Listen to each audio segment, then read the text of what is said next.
your boy Bobby Beast here. I want to talk about a subject that comes to mind, and that is Power Origins has to live up to the legend. One of the biggest conversations that's going on with fans is that Power Origins has to live up to the legend that Ghost was. Everybody from Ray Ray to Kanan to Tommy to Jukebox to everyone in Power who knew who Ghost was when he was on the streets knew he was ruthless. They called him a murderer. They called him a killer. He was the coldest of the cold.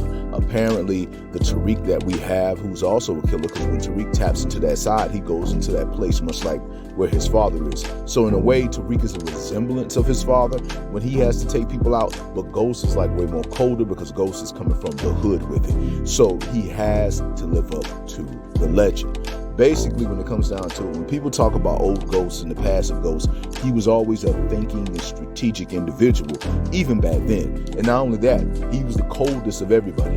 That he was damn near the worst, if not the coldest killer in the group. Now, that's something for him to be that way when you're in a group of people like Kanan, Tommy, and Jukebox. Because if all three of these very scary, very tough-ass killers can say that he's probably the coldest one in the group, the most heartless one in the group, then that must mean that the Ghost from the past was very much a monster. Now, don't get it twisted. The Ghost, if you really want to see how Ghost really was, there's shades of him that does pop up in book one. It's just, it comes and goes. Because remember, technically, he's two personalities in book one. He's trying to be James St. Patrick, but he can very easily tap into Ghost immediately, as he has shown several times. But if I had to give you one scene that shows you exactly who Ghost is or what to expect in Power Book 1, I would say go to the very beginning of Power.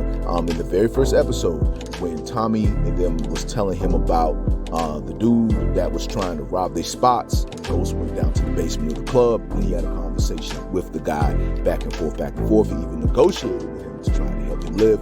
And when the dude told him, "I'm not afraid to die," and Ghost said, "Well, I'm not afraid to kill you." Bam. That is the dude you're going to be getting. This is who I think we're going to be getting in Origins. This is the legend that we've been hearing about for the longest, but don't get it twisted. Remember, we're also going to see that conflict character too. We're also going to see those two personalities, because there's times when he wants James St. Patrick to win, and there's time Ghost is going to win. And in those days, I'm guessing Ghost won a lot more because he was who he was. He was the kingpin. He was rising up from a gun to a silent killer to the kingpin and one of the biggest bosses in Power. So for him to be like that, Ghost had to win more back then than James did. But as we got more towards his future, because by the time we get to Power Book 1, it's really the beginning of the end of Ghost, because he wants to transition. He feels as though they've made enough money, they have enough connect, he can pass it on to Tommy, he'll take over the organization, and he just go on and live legit. That was his plan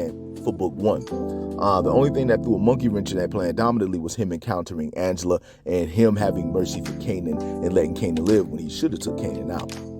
When it comes down to it though, basically, I wonder, will Origins live up to the legend of Ghost that we know about from book 1? The legend of Ghost is so strong in Power that his presence is definitely in book 1 because he's the lead character. But not only that, he echoes in book 2 Ghost. He's echoed all the way around from his resemblance, to reach resemblance to him, to past stories about him, to wreak, just his encounters and understanding his father. Because if you look at book 2 is really a story about a son who took down his father but began to understand him more as the story went on. Tariq was in conflict about taking his father out, while at the same time feeling confident about doing it, but at the same time began to understand why his father did things the way he did. And that's really the story of book 2 Ghost. But when it comes down to it, all I can say is Origins has to live up to the legend that Ghost was said to be in book 1 and book 2. We're gonna see. All I want to say to you guys is that it is your boy Bobby Beast here. Just want to say much love, much respect. Hold it down, and